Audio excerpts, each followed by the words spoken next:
Hi everyone, my name is Dina. أنا ساكنة في كاليفورنيا في أمريكا. أنا ترددت كتير إن أنا أعمل فيديو زي ده، بس بناء على طلبكم كلكم في ناس كتيرة طلبت مني إن أنا أبدأ أعمل كونتنت أونلاين على الكيرلي هير. أنا ده شعري الطبيعي قدامكم. بدأت الكيرلي هير جورني بتاعتي من 2015 2016. خد مني سنتين ان انا اوصل ان هو يبقى هيلثي كده وانه يبقى كيرلي كده. فلما بدات يعني aware it curly more، الناس بدات تسالني بتعملي ايه، ايه الخطوات اللي بتاخديها، ايه البرودكتس اللي بتستخدميها. فكنت دايما اكرر نفسي كل شويه، فقلت بدل ما اعمل كده هعمل فيديو بيلخص كل حاجه، واحاول اعمل مور فيديوز يعني بيتكلم على ازاي وصلت لكده، عملت ايه الحاجات اللي محتاجينها، ايه الاساليب اللي المفروض تمشوا عليها عشان توصلوا للموضوع ده. انا كاتبه شويه نوتس بس عشان ما انساش حاجه في السريع، يعني مش هطول عليكم. كل كيرلي هير بيبقى تايب مختلف. في عندنا تايبس كتيره ممكن تبصوا عليها اونلاين. انا التايب بتاعي تقريبا 3A و 3B، يعني ما بين الاثنين. فلما تشوفوني في الفيديو هعمل الروتين بتاعي، مش معنى كده ان انتوا شعركم هيبقى زيي، depends على الكيرل تايب بتاعكم. فانا بتاعي عشان ده الكيرل تايب بتاعه فبيطلع شكله كده. في ناس ويفي، في ناس كيرلي، في ناس كينكي او كويلي، يعني اي كيرلي هير تايب بيبقى تحفه نو ماتر وات. فانا عايزه اقول انه الريزلتس ممكن تبقى مختلفه من شخص للتاني. دي الريزلتس بتاعتي وخدت مني كتير على ما اوصل للموضوع ده. يعني انا عمر ما كان الكيرلي تايب بتاعي كده من الاول. my hair was so damaged في الاول، وبعدين I worked on it لغايه ما وصلت لكده. ف مش شرط اللي انا بعمله يشتغل عليكم والعكس. ف ده حبيت بس اشرحه عشان في ناس كتير هتقولي انا عملت زيك بالظبط بس ما طلعش كده. انا عايزه اقول انه ان هو يطلع كده ده خد مني سنين. فان انتوا لو انتوا شعركم الى حد ما very healthy، ما فيهوش صبغه، ما فيهوش هيت كتير، هيظبط على الكيرلي تايب بتاعكم وهيطلع حلو. هيطلع almost زي كده او شبه الكيرلي تايب بتاعكم، بس more curly او more wavy depends على التايب بتاعكم يعني. فمش شرط انه ده يشتغل عليكم. و some of the products ساعات بتشتغل على الويفي وساعات بتشتغل على الكويلي برضو. الحاجه التانية زي ما قلت لكم انا خدت تقريبا من زمان سنتين تقريبا على ما شعري يظبط ويبقى healthy. فانا ممكن اعمل فيديو تاني لو طلبته. لو انتوا شعركم دايما بتفردوه بالمكوى، توصلوا ازاي ان شعركم يبقى كيرلي. فانا ممكن اعمل فيديو تاني ايه الخطوات اللي تتبعوها، ايه الحاجات اللي المفروض تمشوا عليها لغايه ما شعركم يوصل انه يبقى very healthy ويبقى مش فريزي. كل البرودكتس اللي انا هستخدمها في الفيديو ده هحطها تحت في الديسكربشن بلو. فاي لينك لاي حاجه او اي اسم اي حاجه لو انتم مش سامعينه مني كويس هكتبه تحت، وممكن تدوسوا عليه وتعرفوا فين هو بالظبط او بيتجاب منين. عايزه اقول برضو انه don't give up. ده ما جاش في يوم وليله، محتاجين patience، محتاجين وقت، محتاجين consistency اهم حاجه. لان في ناس بتبدا وبتجيف اب وبعدين تقولي انا شعري مش كده. طب ما انت حطيتي هيت او ما انت عملتي له بليتش، فكل ده بيعطل من الجيرني بتاعتكم. عايزين تشوفوا انا الريزلتس بتاعتي وازاي شعري طلع كده النهارده، please keep watching وهشرح كل حاجه في الفيديو معاكم. اوكي، انا دلوقتي طلعت من الشاور واستخدمت المايكرو فايبر تاول، شكلها كده مش عشان شعري طويل. دي بتمتص الميه، بس برضو you wanna make sure ان شعركم مبلول قوي قبل ما تحطوا اي products. والمايكرو فايبر تاول مفيدة جدا للشعر، بتمنع الفريز، وكمان ما بتقصفش الشعر، مش بتدمج الشعر خالص. فاي حد ان كان كيرلي او ستريت لازم يستخدموا المايكرو فايبر تاول، موجوده في كل حته. في الشامبو كونديشنر انا استخدمت لاف بيوتي اند بلانيت، شكله كده. سلفيت فري. ميك شور كل الشامبوهات بيستخدموها سلفيت فري. والكونديشنر انا بطلت استخدم كونديشنر، بستخدم ماسكس بس. لو عملت ديب كونديشنر او ديب كونديشننج قبل الشاور بستخدم كونديشنر في الشاور، بس انا ما عملتش كده النهارده فاستخدمت ماسك في الشاور، واستخدمت ماوي مويستر سموث اند ريبير شكله كده. ريحته فظيعه وحلو جدا. سبت شويه على شعري. اول ما حطيته سلكت من تحت لفوق، من تحت لفوق، عشان ما اجيبش كل النص اللي من فوق واشد شعري واوقعه، فدي كانت حاجه مهمه جدا. في الاول انا بحط ليفين كونديشنر. ده ليفين كونديشنر one of my favorites يعني، اسمه Jamaican Black Castor Oil Strengthen and Restore Leave-in Conditioner by Shea Moisture. ده شكله.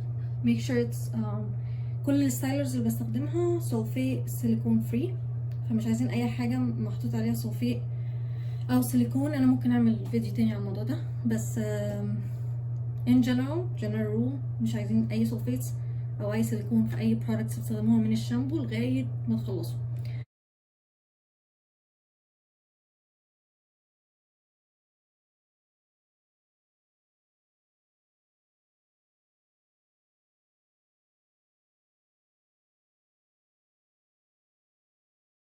وما تحطوش اي حاجه في الروتس.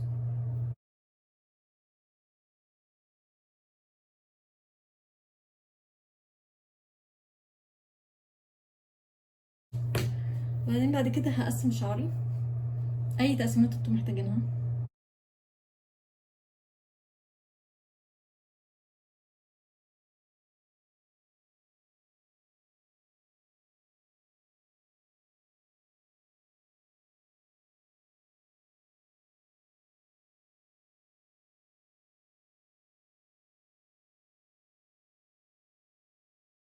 تاني حاجه بستخدمها usually جل او كريم. هبدأ بالجل النهارده one of my favorites برضو اسمه ديبري دو girls with curls شكله كده. بيتباع في دي جي ماكس او اونلاين من اي حته، بس the cheapest is at TJ Maxx كده. ده من الجلز اللي بتمسك الشعر قوي، بس ما تخافوش من اي كاست. لا يعني كاست يعني لما يبقى شعركم ستيف قوي في الاخر، لان احنا نقدر نبريك بسهوله ويبقى صافي. هاخد حبه قد كده برضه، اشتغل من تحت لفوق. من تحت محتاج اكتر الهولد، اعمل كده. في كذا طريقه تابلاي بيها البرودكت. دي طريقه اسمها ريكينج اي ثينك. التاني او اعمله في كل البرودكتس كده. وبعدين او البرينج ميثود اللي هي دي، او برينج هاندز ميثود كده، في كده او كده.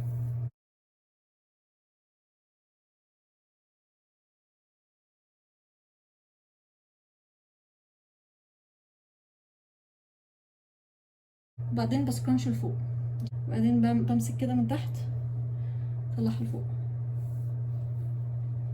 وسكرانش لفوق كده. الناحية التانية نفس الموضوع، سكرانش لفوق. دوسوا عادي، متخافوش، دوسوا على شعركم. بصوا شايفين الكيرلز بدأت تظهر ازاي؟ اعملوا كده 1 2 3 كده. بعدها على طول هحط الكيرلينج كريم بتاعي. انا بستخدم شيا مويستر كيرل انهانسنج سموذي، برضو من البرودكتس الحلوه قوي، بس تقيل شويه فمحتاجين تستخدموا حبه صغيرين حبه صغيرين، وشوفوا انتوا هتحسوا بشعركم مع الوقت. بس انا حابه قد كده.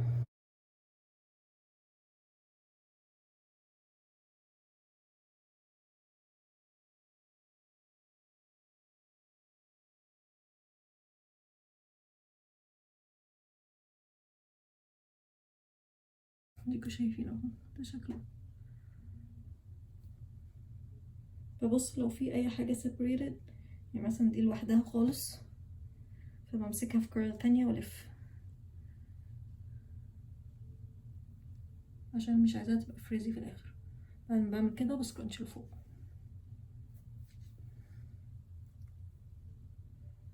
زي كده.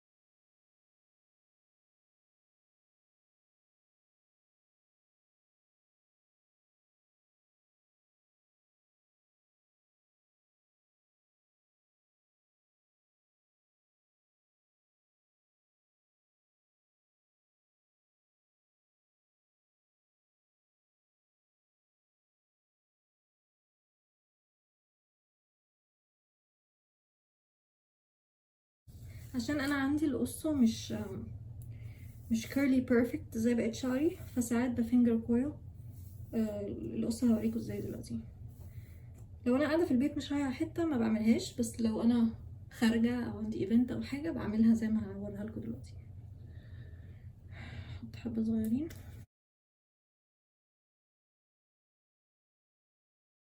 بمسك حته حته زي كده قد كده، بمسكها من فوق. انا عارفه طبيعه شعري بيلف ازاي، فبمسكها وبعملها مع طبيعه شعري، بعملها كده كده. بفضل اعمل كده في كل شعري، في الاخر بسكرانش اللي فوق والفها حوالين صوابعي.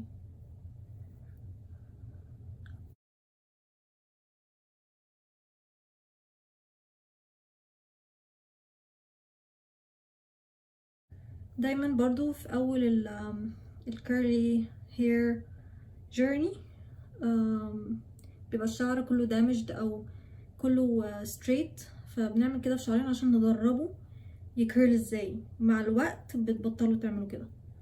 فانا في الاول كنت بعمل كده كتير يعني، دلوقتي not as much لان هو بيكيرل مع نفسه. وكمان ده prevent frizz. في ناس كتيرة بتعمل شعرها كله كده، ده اللي عنده الصبر يعني وكده والوقت، ف بيطلع الشعر حلو جدا، بس طبعا بتاخد وقت رهيب. فانا بعمل قصة بس عشان دي الفريم اللي حوالين وشي قدام الناس.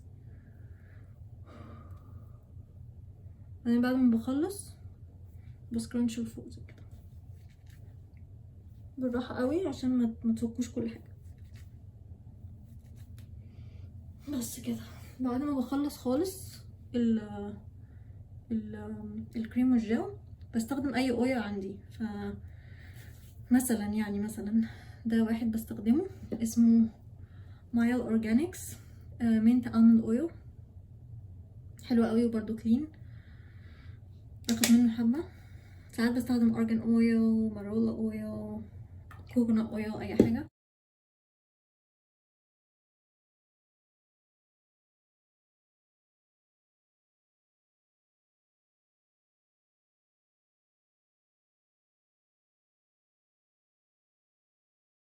لو شايفين اي فريز زي ما بقول لكم فينجر كويل على ايديكم عشان هتنشف فريزي. لو شايفين اي حاجه سيبريتد هتنشف كده. بعد كده بجيب تيشيرت قطن او اي حاجه قطن عندكم، بلين تيشيرت، وبعدين بعمل حاجه اسمها بلوب. قبل ما بلوب هسكرانش لفوق. هوريكم ازاي. بمسكها كده، بعدين بالراحه قوي باجي من تحت الشعر من غير ما راب تو ماتش، بطلعها فوق وسكرانش. ده بينشف البرودكتس، بينشف شعري بالبرودكتس ويشيل الاكسترا برودكتس، فمبقاش مسكوع لما ينشف، فبيسرع نشفانه وهو فيه البرودكتس فريش، فبينشف من غير فريز most of the time يعني.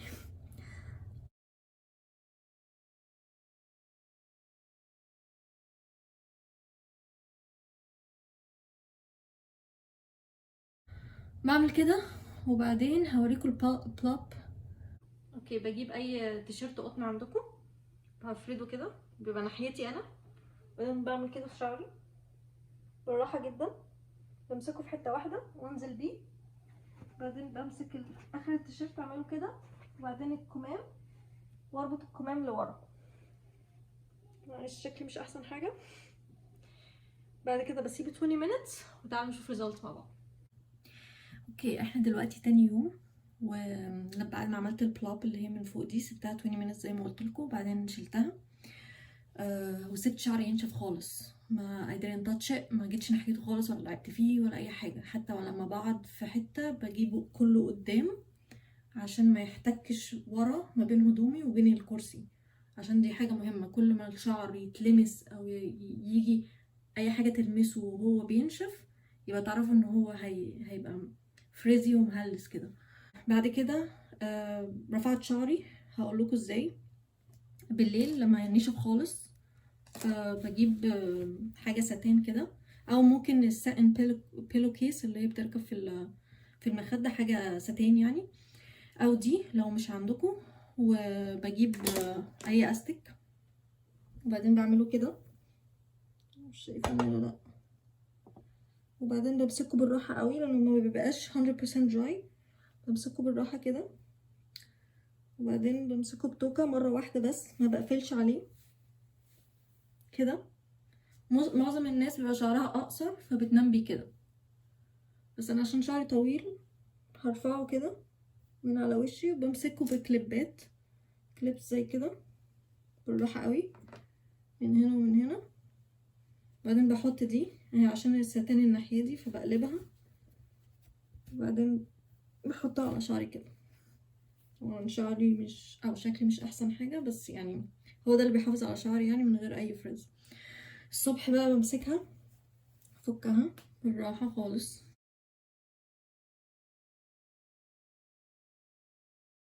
اوريك بفلفل ازاي عشان انا مش عندي فوليوم كتير دلوقتي، فانا بقلب شعري كده بعد برضو ما ينشف خالص. ما ينفعش تعملوا الكلام ده وهو مبلول خالص، لازم بعد ما ينشف. لو نشف معاكم اول يوم، يعني اخر اول يوم ممكن تعملوا اللي بعمله. لو ما نشفش ناموا وتاني يوم اعملوا اللي انا بعمله دلوقتي. بمسك الصوابع كده بحطها من هنا بالراحه قوي ما بين شعري، واشيك في كل حته من الروتس بس كده بشيك. في ناس بتجيب حاجه زي كده او مشط واسع وبتمسكها وبتعمل كده، تدخلها ما بين شعرها وترفع، ما بين الشعر وترفع في الروتس بس، بين الشعر وترفع من هنا برضو ما بين الشعر وترفع كده. واقلب الناحية التانية، ممكن ارفع بعض شعري لو عايزة حتت معينة، بس من الروتس بس. بس بعد كده بتقلبوها على your favorite part يعني، شوفوا عايزينها ازاي، فبيديني more volume. فدي الريزلتس. وعايزة اوريكم القصة لما انا عملت لها فينجر كويلينج، دي النتيجة. عشان كده الناس بتلجأ انه بيعملوا شعرهم كله كده عشان يبقى يطلع حلو كده، مفيش اي هياشين مفيش اي فريز. ف ممكن تفكوهم كمان، بيبقوا لازقين في بعض، تفكوهم بالراحة خالص، ما تفكوش الكيرلز نفسها، فكوا الحاجات الكلامبس مع بعضها. يعني مثلا دي شايفين ان الحتة دي ما ماسكة الحتة دي، فافتحوها اهي كده. اي حاجة تخينة مش عاجباكوا افتحوها بالراحة قوي عشان ما تهيشوش، فيديكوا more volume more hair يعني كده اهو. دي النتيجة.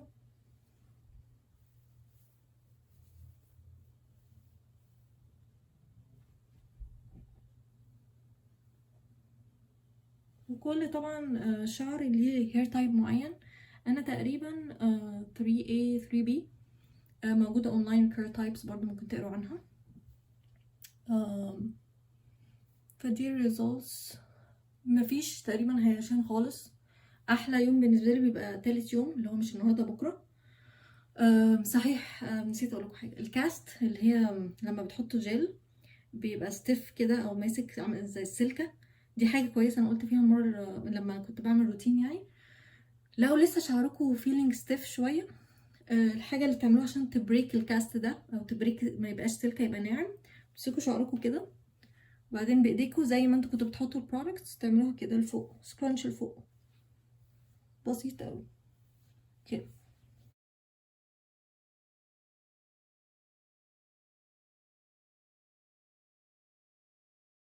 ما تخافوش من اي حاجه هتعمل شعركم سلك، ده كده هيمسك شعركم اطول، هتخليه ما تغسلوش كتير لان غسيل كتير مش كويس. فلما بتعملوا كل الكلام ده كله هيبقى فلافي وماسك نفسه وطري بعد ما تعملوا كده، وهيقعد معاكم بالايام. ولو انتوا استخدمتوا الحاجات دي بالليل بت بت بتحافظ على الشعر اطول وقت ممكن، وبيبدا يبوظ مثلا على خامس سادس يوم وما بيبقاش شكله وحش برضو. يعني انا بيقعد معايا كده بالخمس ست ايام، وبغسله مره في الاسبوع. وما بحطش اي ستايلرز تاني، يعني كل يوم بفكه وبنزله بيبقى كده، ما بعملش فيه اي حاجه خالص. فلو حافظتوا عليه من اول ما بينشف لغاية ما بتناموا مفيش اي حاجة هتبوظه او هتهيشه يعني. وطبعا لو انتوا استخدمتوا right products في كل خصلة في الشعر خدت حقها في البرودكتس مفيش حاجة هتهيش، لان كله ممسوك بالجل والكريم واللي احنا عملناه كله. بس لو عندكم اي اسئلة قولولي، واشوفكم next time.